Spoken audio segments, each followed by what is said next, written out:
We are absolutely swimming in digital data. Our phones, our laptops, these devices hold the literal stories of our lives. But what happens when that digital trail becomes a piece of evidence in a life or death situation, where every single second counts? Well, that's the fascinating high-stakes world we're diving into. Okay, let's start with a little thought experiment. Grab your phone or just picture it in your head. If I asked you to find a specific photo, maybe one from your last big trip, how long would it take? A minute? 2, maybe? You just scroll a bit and there it is. All right, now let's flip that scenario on its head. You're not on your couch anymore, you are on a battlefield. You've got maybe 10 minutes max to find a crucial piece of intel on some suspect's device, all while you're in a hostile environment. That is the reality we're talking about today. This is digital forensics under fire. And that right there, it gets to a fundamental challenge of our modern world. Our greatest strength, this incredible connectivity we have, it's also a massive, massive vulnerability. Yeah, there's a quote that really hits this home. Digital media has quietly become our most visible Achilles heel. Think about it. Every part of our lives is recorded, stored, and sent somewhere, creating this enormous data trail. And for investigators, that's both a goldmine and an absolute minefield. And this is where things get really interesting. You've got this huge gap. Criminals, terrorist groups, they are incredibly quick to grab new tech. They see it as a combat multiplier, a way to get an edge. But at the same time, law enforcement is often stuck playing catch-up, just reacting to the latest threat. And that imbalance, it's dangerous. So all of this creates this massive logistical nightmare, what you could call the forensic traffic jam. So for years and years, the model looked kind of like this pyramid you see here. At the bottom, a first responder, a soldier, or an officer grabs some digital media and just forwards it up the chain.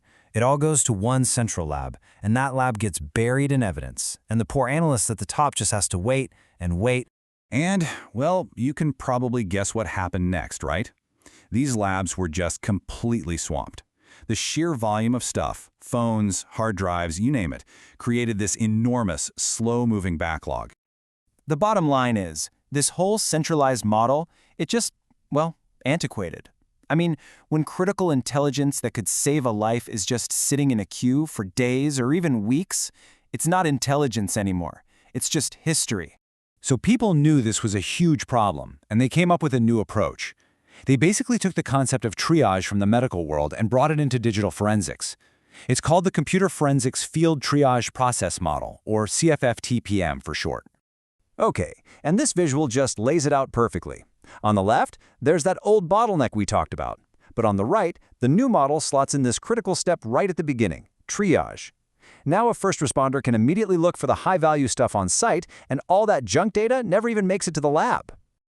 So the whole point of CFF-TPM is to get that analysis done right there, on the scene, within the first couple of hours. This gives investigators incredibly powerful, time-sensitive leads that they can use right away. It's a huge, huge leap forward. But, and this is a huge but, what works perfectly fine at a civilian crime scene, it just doesn't fly in a war zone. And this is where that CFF-TPM model hits a major roadblock. Just think about the difference. A civilian crime scene is controlled. You have time, you have safety. But on the battlefield, it's a hostile, totally unpredictable environment.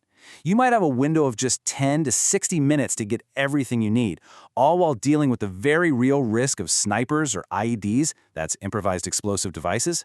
Yeah, in that kind of situation, spending hours doing triage on a laptop, it's just not happening. Your two biggest constraints are safety and time, and they change the entire game. The CFF-T model, as great as it is, just isn't practical under combat conditions. So they needed something new, something more refined, built specifically for these insane environments. And that's where digital triage forensics, or DTF, comes in.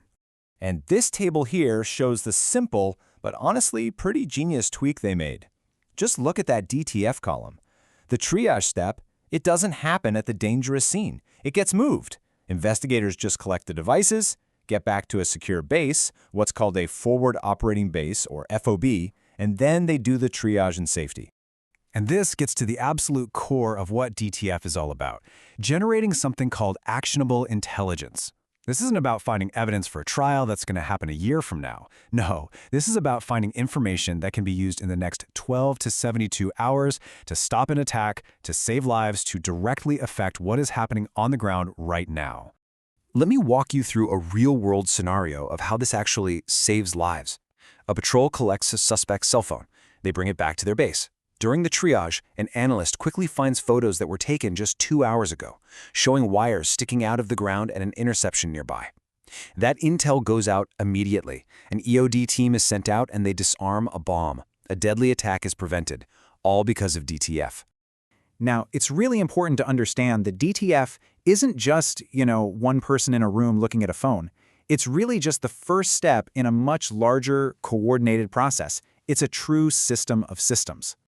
That piece of evidence actually goes on a journey through 5 different levels. It starts at level 1 with tactical collection out in the field. Then it moves up to level 2 labs right there in the theater of operations. From there, it goes to strategic and national labs all the way up the chain. Each level digs a little deeper, going from finding immediate threats to mapping out entire enemy networks. But for a system this complex, with so many moving parts, to actually work, there is one thing that is absolutely non-negotiable: standardized training. Every single person at every single level, whether they're military or private contractor, has to be working from the exact same playbook. It creates this one voice effect that ensures everything flows smoothly.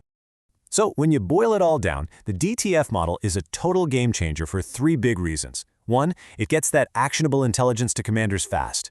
2, it helps figure out which few devices actually need that deep, full lab analysis. And 3, and maybe most importantly, it gets investigators out of harm's way as quickly as humanly possible. This whole story is really about this constant cat-and-mouse game of adaptation. The bad guys innovate, so the good guys have to innovate just to keep up. Which really leaves us with a huge question to think about. As technology keeps racing forward, what's going to be our next digital Achilles heel? And what brilliant new forensic models will we have to invent to deal with it?